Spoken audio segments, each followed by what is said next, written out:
thrill of the nighttime, the hushed voice and the prowling step, the stir of nerves at the ticking of the clock, the rescue that might be too late, the crime that is almost committed, mystery and intrigue and dangerous adventures. We invite you to enjoy stories that keep you in suspense.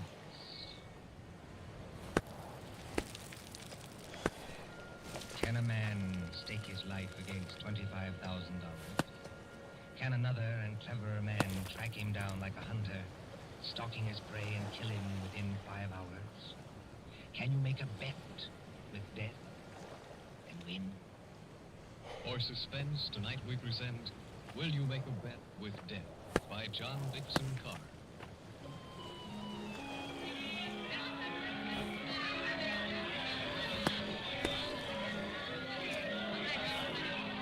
Coney Island on a summer day.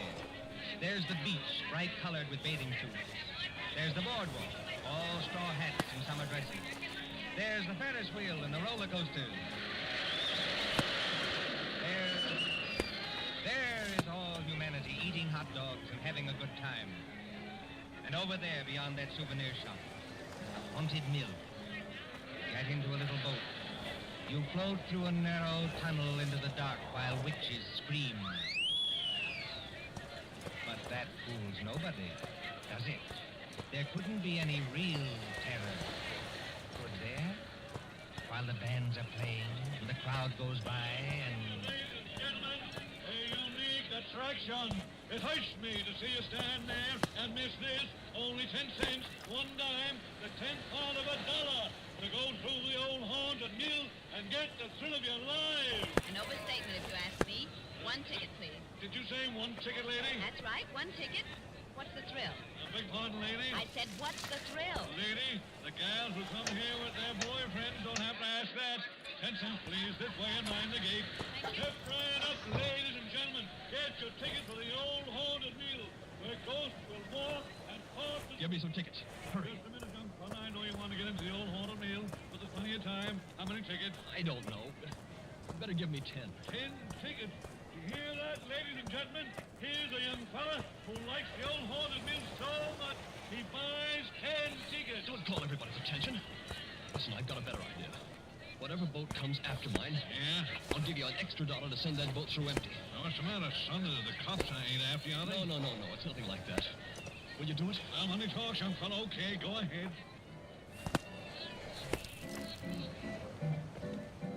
Isn't there an empty boat here? Well, really? You've got such a great objection to riding in the same boat with me? Oh, I'm sorry. I didn't mean that at all. Don't misunderstand. Then you'd better get in if you want to go. This boat's starting to move. Yeah, I better sit down. You certainly had. Look here, I want to apologize. That's quite unnecessary. This place is rather childish anyway, isn't it? Yes, isn't it? But I've seen everything else, so I may as well see this. Here we go in the dark. What was that? One of the ghosts, I imagine, from a machine. It sounded like him laughing. There isn't anybody in the boat behind us, is there? I can't see. It's pitch dark. Listen, Miss... My name is Andrews, Betty Andrews. It's customary to exchange names in a place like this. Mine's Pendrell. Bob Pendrell. Did you say Pendrell? Yes. Do you know it? Oh, no, not exactly. It's an unusual name, that's all. I don't want you to think I'm out of my mind, though I very nearly am. But I've got 5 hours to go. Just 5 hours. At the end of that time, either I'll have won $25,000 or else... Or else? Or else I'll be dead. You know, I wish I'd kept you away from this boat. Well, there's nothing to get alarmed about. For you. I can't tell you much, but I had to tell somebody that or I'd have started yelling. There's just one other thing. Is there? In these places, they've usually got little dim-lighted rooms along the way. Yes, Exhibits. boats and things. Yes. Well, when we come to one, I'm going to get out of this boat and hide there. Just don't get alarmed, and don't tell anybody when you go out. Why should you do that? I think I see a light ahead. There is a light, but... Dim, too. That's all for the good. It's... Yes? We're coming around the corner. Look, I'm going to have company when I get off. A wax dead man on a pile of straw. Oh, I hope I can stand these noises. Goodbye, Betty Andrews. I wish we'd met at a different time. Mind the boat! Here, what are you doing? Getting out, too? Don't be an idiot. What's the idea? You need looking after, Mr. Pendrell. And if we must hide, I suppose this is as good a place as any. I won't have it. Quick, quick. There'll be more boats along. Look behind that dead man on the straw. He'll hide us. Hurry. Now, Mr. Pendrell, in the queerest place I ever get into, please tell me what this is all about. I can't tell you. You said it yourself. If you don't tell somebody, you go crazy. Maybe you're right. It's against the strict terms of the bet. But this is the last day. And I tell you, I can't hold out any longer. Lower your voice as the boat comes.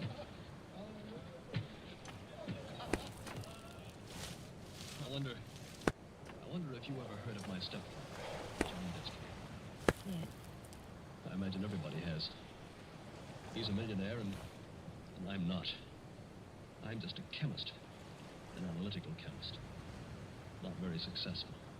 So if I'd had time, if I'd had money, I might have worked out a process that would have... Well, I think it would have helped me more. But he's got money. Yes, he's got money. Well, my mother died years ago. This Destry's a big, white-haired, fine-looking fellow. If his butter wouldn't melt in his mouth. He's got an apartment in the East 60s, secretary, never met her, valet, cook, that kind of thing. Well, he used to invite me there. I wouldn't go. Then he got hold of a book I had to have. A German work on chemicals. So I went. After dinner in that study of his, over the brandy.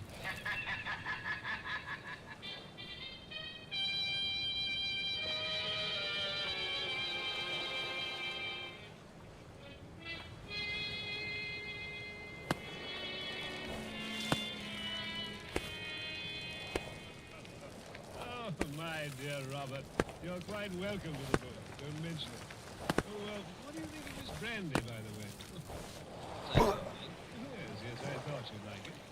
And now that we're all relaxed, comfortable after dinner, tell me something. Yes, Mr. Destry. You hate me, don't you? Frankly, I do. Always have. Good, good. Then you'll be relieved to hear I've always felt the same about you. But tell me something else. Did you ever know me to break my word? No, I never did. I'll give you that. I asked you, Robert, because I want to make a little bet. That is, if you have the nerve, which I doubt. I'm afraid I can't afford to make bets. You were always careless with money, Robert. Well, I've been thrifty. I saw that when your mother was alive. But you can afford to make this bet. Look here, in my desk. Well? $25,000, Robert. $25,000 in 5 $100 bills. And what would I have to bet against that? Your life. My life? There's the money in the drawer. Look at it. What wouldn't you give for that money? What wouldn't you give to have it for this precious work of yours that you're so fond of and that you've failed in miserably? So far I've failed, yes. Well, I've had a fairly good life as lives go. My heart isn't as good as it might be, but doctors say I'll last a little while yet. But before I go, there's one pleasure, one little exquisite thrill for me to experience. I want to commit a murder. Yes, I said a murder. My bet is that I can kill you within 6 months, and that you can't stop me. And that I'll never be punished. What do you say? Yes or no? Of course I mean. And just how would you propose to kill me? Ah, that would be telling. You know, if I had time to think this thing over... There's no thinking it over. Now, yes or no? Yes, You must need the money badly, Robert. I do need it. But oddly enough, Mr. Destry, that isn't why I'm doing this. No? No. I want to show you can't play the Lord Almighty and get away with it. Are you challenging me? Yes. You don't think I can do it? I know you can't. You mustn't get excited, Robert. There will be conditions to the bet, you understand? What conditions? First of all, you'll never mention this matter to anyone. All right. That seems fair enough. You'll remain within the city limits of New York for 6 months. You'll spend at least 1 hour of every day walking the open streets alone. All right. You'll spend at least 1 hour every evening in your own room, alone.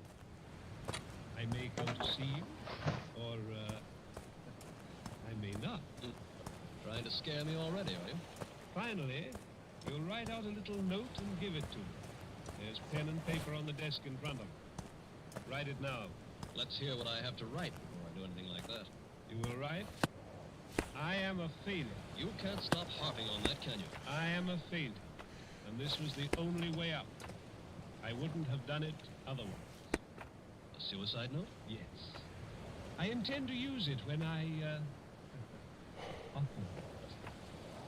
And if I won't write it? Then there's no bet. All right, I'll do it. It's now, Thank you so much! not in a madhouse. Does that go into Slater the bargain, Days too? Gaming has become a member. At 9 o'clock on the night of June 10th, given those conditions, you will receive $25,000. Can't you hear the dice rattle, Robert? You're playing with death. I know it. Aren't you going to finish your brandy? No, thank you. Oh, then pour it back into the decanter. You heard me. Pour it back into the decanter. If you were as careful as I am, you wouldn't be where you are now. That's right. Always be thrifty. I can promise you, by the way, that you'll always be perfectly safe as long as you're in this apartment. But that's the only concession I make. I notice your hands are steady at the moment. I wonder what they'll be like a month from now.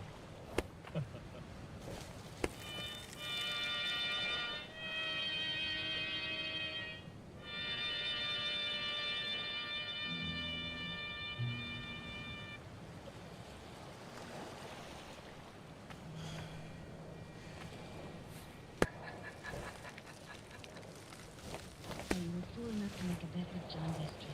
Listen, Betty. I want to tell you what else happened the same night. I went over Fifth Avenue once and started to look through that book that Destry gave me. It was a book that I wanted about poisons. Well, just as I opened it, I felt something sharp prick my fingers. I looked down, and my hands were covered with blood. He had sewn safety razor blades in a line down the inside edge of the cover. Oh, no. A little white card fell off the book, and I read it. It said, "See how easy it is to take you off guard? Those razor blades aren't poisoned, but they might have been. Take warning." Betty, that was 6 months ago. 6 months less 5 hours of careful, refined torture. And now, I've got only 5 hours to go. What's he done in the meantime? Nothing. Nothing. I don't understand. Nothing at all. That's the cleverness of it. He's left me waiting. Expecting something. Expecting it every hour of the day or night. Once at the laboratory where I work, I opened a box that I thought was from a chemical supply house. And the Mexican tarantula, one of those furry spiders about as big as your fist, no. ran out across my hand. It was a toy tarantula. He enclosed a card, asking whether I didn't admire it. Bob, this can't go on. I used to think I didn't have a nerve in my body. I could hold the test tube at arm's length absolutely steady for minutes at a time. Now look at me. Don't, please, don't. The waiting's almost over now. Walking the streets, wondering who's behind you. Sitting alone at night, listening for every step on the stair. He's got very little time left now. And he's got to do something. The question is, what's he going to do? Oh, well, maybe he doesn't mean it. Maybe he's only doing it to scare you. Lose all that money? Oh, you don't know my stepfather. Listen. Huh?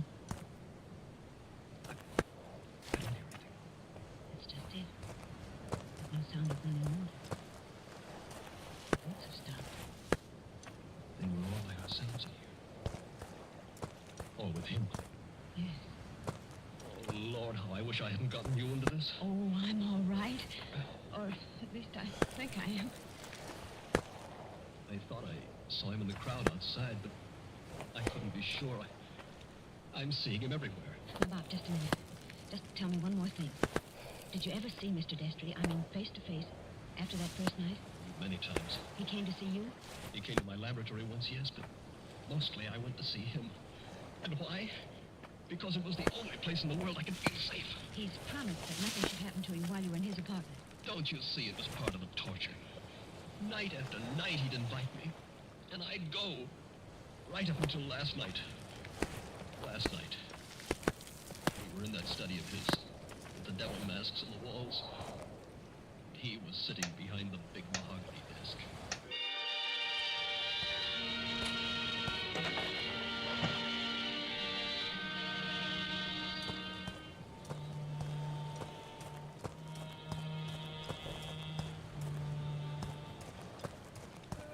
My dear Robert, I'm pleased and even touched to have you here on the last night before you... Why don't you say die and get it over with? Oh, well, let's not say die. No? The clergy contend that we never die. We only change. Now let that be a consolation. Must you be going so early? There's that 1 hour at home rule to our bet, if you remember. I remember. You're keeping to the rule. Yes, and I mean to beat you at this if it's the last thing I ever do. The last thing I ever do. That's an unfortunate choice of phrase, Robert. My boy, you haven't a chance.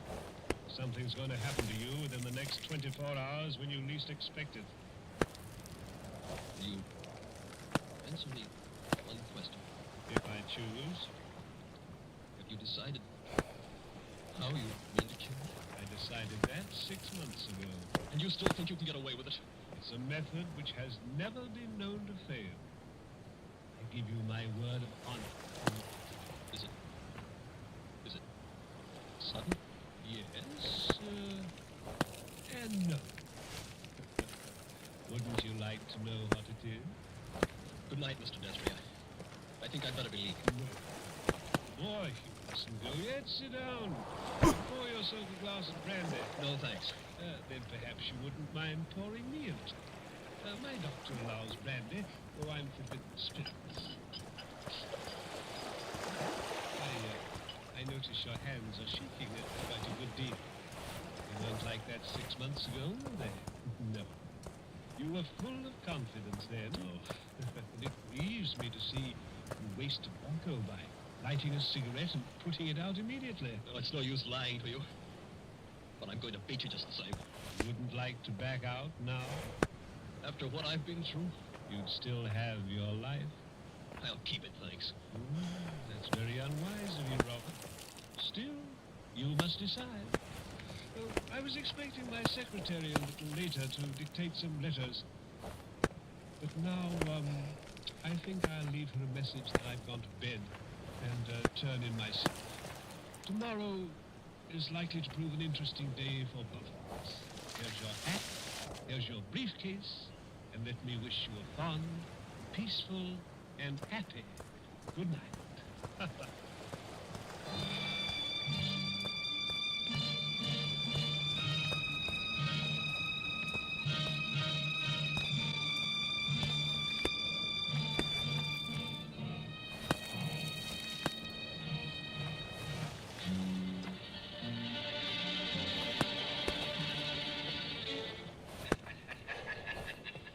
That was last night, Betty.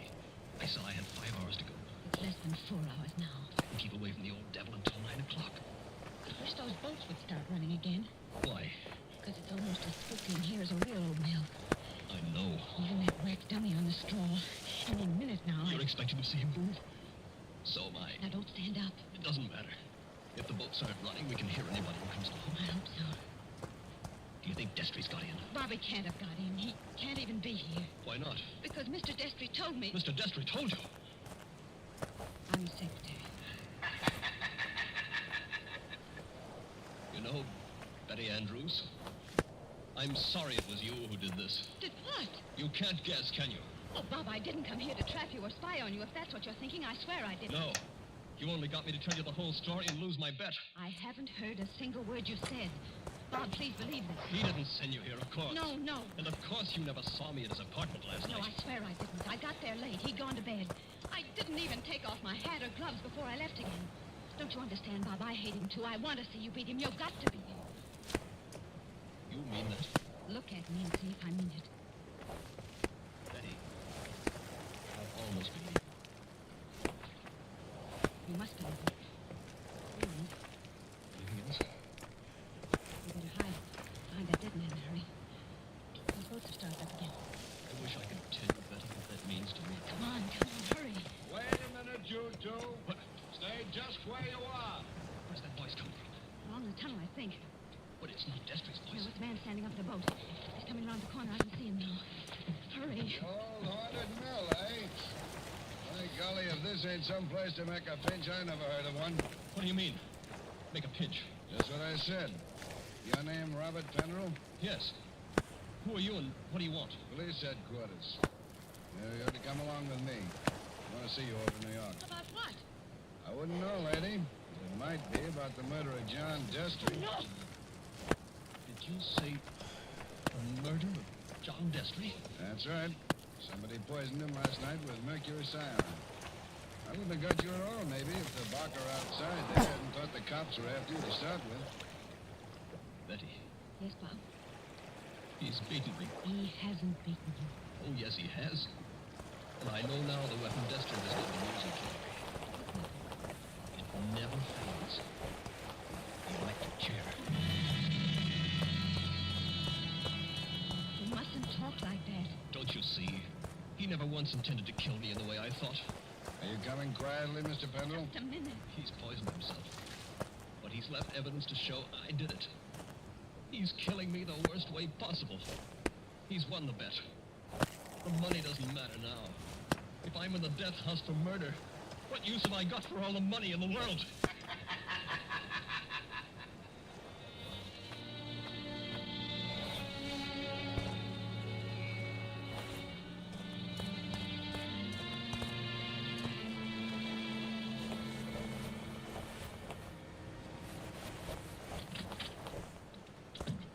Penrell, let me introduce myself. My name's Mullen, Inspector Mullen. It's a pleasure to meet you, Inspector. It's a pleasure to be safe again. I've had you brought here to my office for a little quiet talk. You're in a jam, son. I want you to realize how bad it is. You think I don't realize it? John Destry was poisoned with mercury cyanide administered in a glass of brandy. And only my fingerprints were on the glass besides his own. I can guess. Destry's body was found this morning lying behind the desk in the study. It was an empty glass with traces of brandy and cyanide. We haven't had the full autopsy report, but the smell of that stuff is pretty distinctive. Tell me, you're a chemist, Mr. Penrell.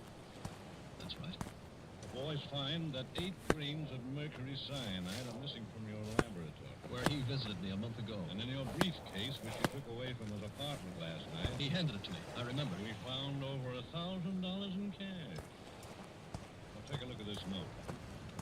Ever see it before? Well, yes. I wrote it. You admit that? Yes. It says, I was a failure and this was the only way out. I wouldn't have done it otherwise. Where did you find it? Torn up in little bits. You started to write a confession and then you couldn't face the consequences. But you shouldn't have left the pieces behind. You're infinite, my boy. Unless what? Now, if you'd like to confess here and now, and maybe we did a little deal about second-degree murder, Oh, Inspector, why bother to string me along? What do you mean, string you along? There's no second-degree murder on a poison charge. It's the death house or nothing. He saw to that. Too bad you had to go and kill him, son. Didn't you know he had an aneurysm? What? Fatal heart disease. Said he had heart trouble, but Heart trouble. The doctor says he couldn't have lived 8 or 10 months anyway. And you might have got something in the will. so that's why he did it. Did what? Killed himself. You still stick to that crazy story you told the boy? He's going to kill me, isn't he? With 3,000 volts of electricity.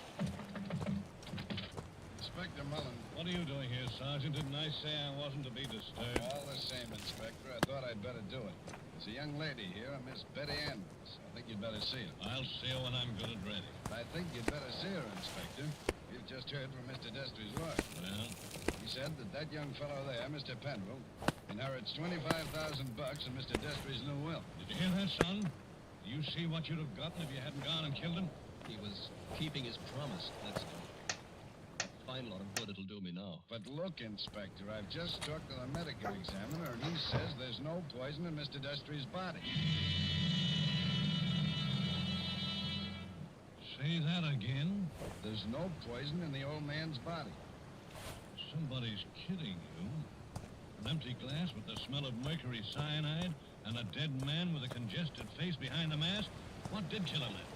Well, you'd like to listen to Miss Andrews, Inspector. She's right here now. I think you'd better listen, Inspector. I've been trying to tell you all afternoon. Go ahead, Miss Andrews. I've been over and over it. Until they got the medical report, nobody would listen. Can you tell us what killed John Destry? Yes. Poison killer. But the sergeant's just been saying there was no poison in the body. Inspector, will you listen? I was at Mr. Destry's apartment late last night. Well, so what? You didn't kill him, did you? The servant said he'd gone to bed. So I looked into the study to see if there were any instructions. Mr. Destry dead then? I don't know. I couldn't see his body because it was hidden behind the desk. I didn't even learn he was dead until late this afternoon. But I did see a full glass of brandy. A full glass, did you say? Yes. So I picked up the glass and poured the brandy back into the decanter. That's what he always made us do. And I didn't leave any fingerprints because I was still wearing my gloves. And that was the same glass you later found empty. But you still are not telling us what was the poison that killed John Destry. It was the poison in his own system. He worked out this plot to convict Bob Penrose. Only just as he stretched out his hand to drink the cyanide... Inspector, I think I see it. It was his last great hour. He couldn't resist such gloating as he'd never known before. That's it. His heart wouldn't stand it, and he fell dead behind the desk. And I think, if you study the expression on his face, you'll find he died laughing.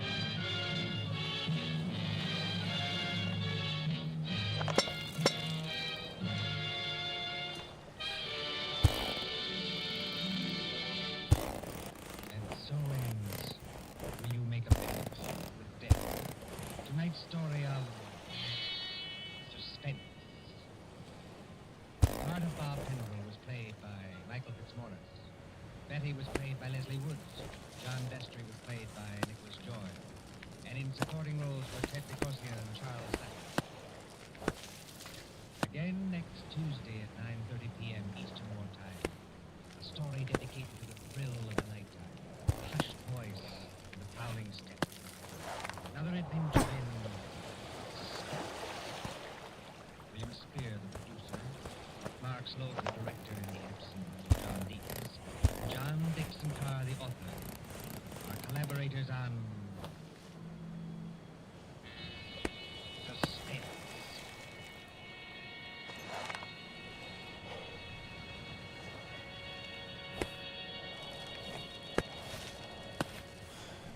This is the Columbia Broadcasting System.